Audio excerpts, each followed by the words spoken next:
嗨，各位同学，欢迎收看老王试车。那么这一期我们带来的是新款的 Model Y， 我拿到手的是一台双电机的车。那么有人说 Model Y 是纯电车的标杆，也有人说这款车呢是一个毛坯房。那么到底值不值得买？我们今天一起来看一下。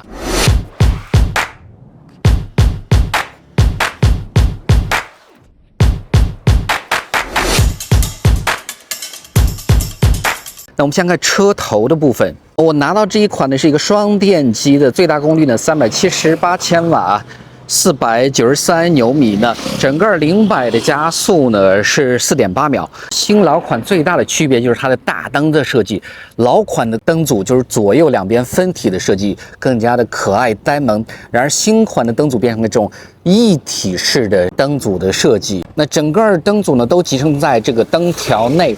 下方呢，则是示宽灯和转向灯。整个这一窄窄的 LED 的前脸呢，特别像一个眯眯眼啊，尤其是夜间亮起的时候呢，显得特别有科技感。那么引擎盖两边我们可以看到有微微隆起的这样的线，两边对称的都会有，给这个车头呢增加了几分肌肉感。新款的两侧各有2个进气口，那么其实呢，它的作用就是把气流引向车轮的两侧，减少乱流对行车途中造成的一个影响。那么接下来我们来到侧面，整个车呢依然是一个胖鼠标的一个造型，车长4.79米，宽1.92米，轴距为2.89米。整个这个腰线呢，从 A 柱一直是延伸到了尾部，那么它看起来就特别像一个拉紧的弓，随时准备释放这样的一个感觉。我们再看一下轮胎，那我拿到的这一款是255/45 19寸的一个轮毂啊，19寸当然好处是它更加的省电舒适，但是呢20寸的大轮毂就显得更加的霸气，舒适性呢会有一点点的牺牲。来到尾部采用的依然是贯穿式的这样一个灯条，这是区别于老款最大的一个点之一。整个尾部呢其实是比较干净流畅啊，尾标这个地方呢是有特斯拉这样的一个字母，那么这就是双电机的意思，没有其他更多的一些元素。我们打开后备箱看一下，后面这是一个摄像头，你会看到这样的一个灯条，在夜晚的时候呢，这个光还是比较明显的。那么整个后备箱的容积呢是2247升啊，非常的够用。那这个地方呢是有这个一键可以电动放倒，同样的右侧也是一键电动放倒，这是老款所没有的一个功能。那我们看到，其实这个放倒之后呢，和老款一样，依然是一个不是纯平的一个状态啊。如果你要露营的话，那么肯定躺上去不是那么的舒服。那同样的，这也是电动的升起，左侧、右侧，好，这些电动升起，这个就方便很多啊。整个盖板下方的空间，我们拿起来看一下。哦，这个空间还是比较大的。这个地方放一个小的登机箱还是绰绰有余。前面的这个空间依然是可以放一些，比如说文件呀、折叠起来的一些东西。所以呢，这是后备箱。整个的后备箱的开口还是比较大的啊。比如说你要钓鱼或者在户外坐一会儿的话，这个高低呢其实是比较合适的啊。像另外一个和老款不同的是，这个地方增加了一个小的一个红色的灯条啊，实际是红色的。我们进入车内来看一下，依然是这样的一个大屏，整个呢是比之前更加简洁。这儿只有一个转向灯，双闪是在这个地方，直接关掉。那么左侧呢是只有一个转向灯的一个拨杆，左转、右转。那这个地方是开启灯光，如果你要闪灯的话，是单击就会看到远光是在闪。其他地方基本一样，这个地方是4个车窗一键升降，这个地方开门的按钮，那么往起拉，这个地方依然是一个机械开门的一个备份。整个关门的声音，我们再体会一下。感觉是比上一代的稍微厚实了一些的声音，上一代感觉是有点闷闷的声音啊。菜单呢还是和原来的这个 Model Y 是同样的一个菜单，但我拿到这个车是英文的啊。模式的选择，充电 Autopilot， 这个地方依然是2个无线充的充电啊。好，这个地方是一个非常大的储物槽。那整个这种回馈的阻尼还是不错的，非常稳定匀速的感觉。好，这个地方是2个杯架，是稍微往里推的时候呢是有倾斜进去的感觉。按一下，直接再弹出。这个地方是一个手套箱，这个空间还是比较大，里面是有一个 Type C 的一个接口。那么我拿到这个内饰呢，是一个黑色的一个内饰，我们可以看到座椅的材质呢是有通风加热。那挂档的话，往前 D 档，往下滑是倒档，滑到底是倒档，点一下，直接是 P 档啊。所以呢，这个怎么讲呢？之前呢是在右侧拨杆，现在是到屏幕上，是有一个适应的过程吧。个人来讲，我还是比较喜欢拨杆这样的一个换挡啊。我们再到后排看一下，那么后排呢这个地方依然是有一个机械开门的一个备份啊，专门还做了一个黄色的拉手，这个比之前好很多，老款的很难掏。来到后排之后呢，我们会看到说，整个座椅的材质摸上去是比上一代好很多。后方有一个小的一个屏幕，那这个屏幕是可以控制，比如说空调，还可以控制前方的一个座椅啊，空调的一个风向，座椅加热。好，关闭、开启、音乐、游戏设置、亮度等等都在这儿。这个地方是一个小的一个兜，可以装一些容易丢的一些东西。后排就是这样。好，接下来我们把这一台 Model Y 开上路试一下。往上滑就直接是 D 档。好，这时候呢，我们轻点电门起步。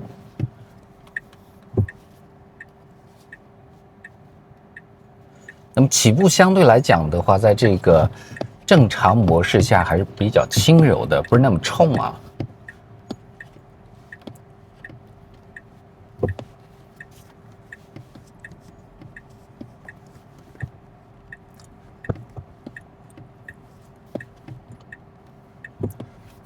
整体的第一感觉就是座椅的坐姿比起老款的 Model Y 来是高很多，尽管我已经把所有的这个都已经放到了最低的位置。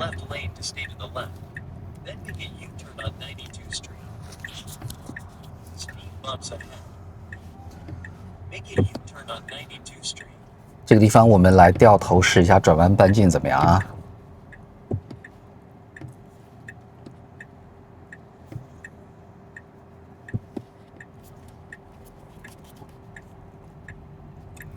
好，转弯半径的话是比老款的来说小了很多。老款的会直接转到右侧第3个车道，但是呢，新款直接就可以到第2个车道。那么整个电门的反应还是比较及时的，几乎没有任何的迟滞。喇叭的声音比较轻，刚才我按了一下之后，感觉是比之前轻很多。哎，我们再按一下，轻很多，可能是因为它隔音是比之前好很多啊。好，我们再来一脚。我们这种加速过程中的快速变道，这个支撑性还是不错的。那 Model Y 一直是一个运动取向的一个车型啊。好，这个地方我们过一个环岛。转向灯的手感呢，我感觉是比之前的这个幅度小了很多，稍微一按就已经到底了。同样的左转右转都是同样的感觉。镜头看到后方、正后方、左右两侧的一个画面，所以呢，这个就取代了我们的后视镜，这个和老款一样，也非常好用。我们继续切换模式，切换到标准的模式上。好，我们再来一脚。标准模式之后呢，明显感觉到加速的动力响应啊，包括整个的电门反应都会迅速很多。整个方向盘的感觉呢还是偏重，尤其是在标准模式上面，因为它是一个运动取向的车，就这样。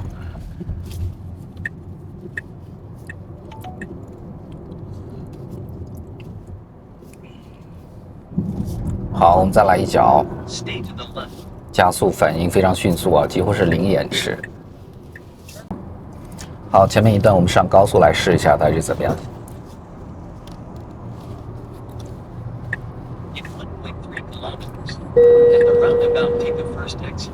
加速非常迅速啊，中段的这个加速，尤其从80-90到120的这个过程，我们可以做一个稍微激烈一些的变道的动作。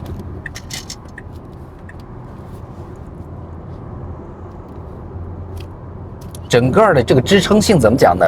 稍微是有点软，我觉得比起老款来说，尤其这种激烈的驾驶的左右变道的这种过程。好，前面我们右转，喇叭声音小很多，比起老款。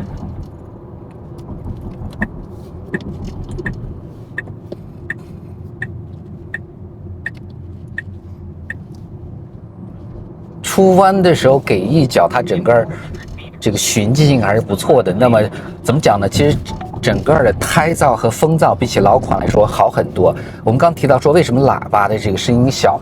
因为它的隔音降噪是更加好了。过这种减速带的时候，明显是比老款没有那么颠，舒服了很多。这种左右不平的路面经过的时候呢，这种马上就可以收回来，没有多余的一些回震。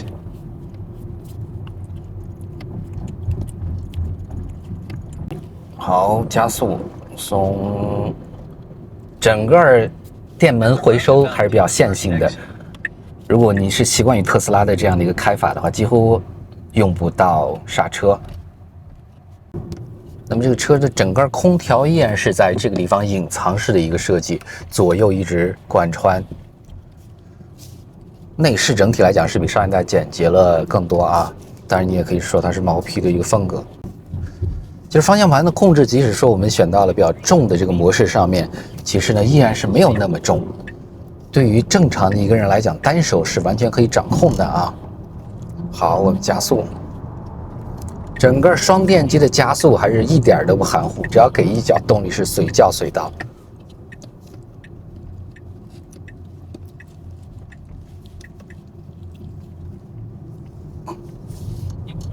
好，走。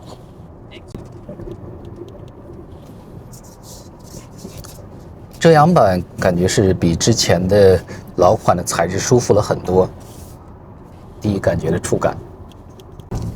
这种高速变道的支撑性呢，我觉得可以，但是是没有老款好。老款可能支撑性更强一些，因为整个底盘是更硬一些。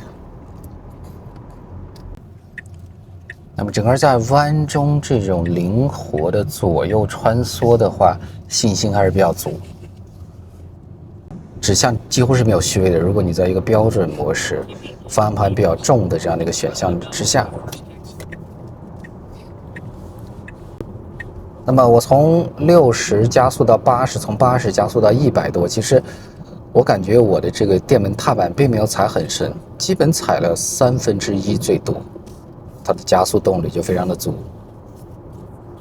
好，这个地方限速100，我们可以稍微开快一点。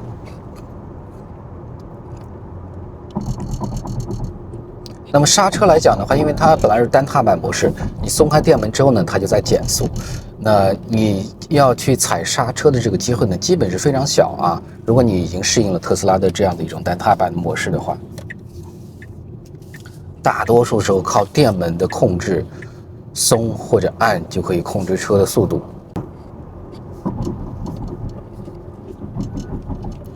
虚位比较少，当我左右快速摆动的时候，会看到说车头也在跟着在不停的摆动。当然，虽然说它比上一代舒适，但比起其他车来讲，肯定还是偏硬的。比如说刚才过那个减速带的时候呢，速度非常的急，那么就咣咣这样的声音。所以呢 ，Model Y 不管新款老款的，更多是一个驾驶者之车。作为司机来讲，开上去非常爽，但是作为乘客来讲呢，可能就会有一些不适的感觉，呕吐呀、头晕呀等等啊。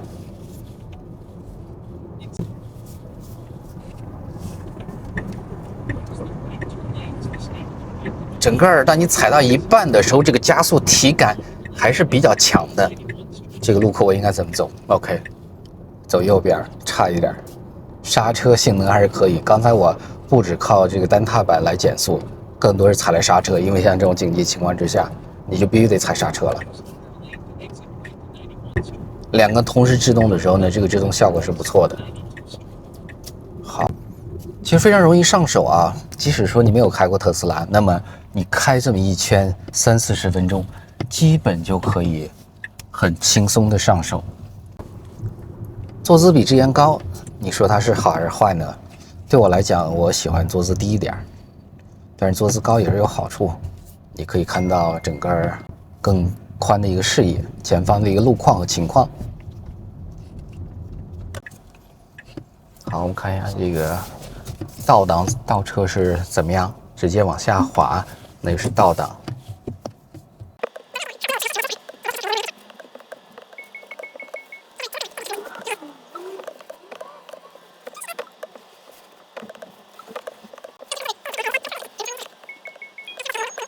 好，可以点击 P 档，完事儿，整个会有这样的一个驻车的一个动画。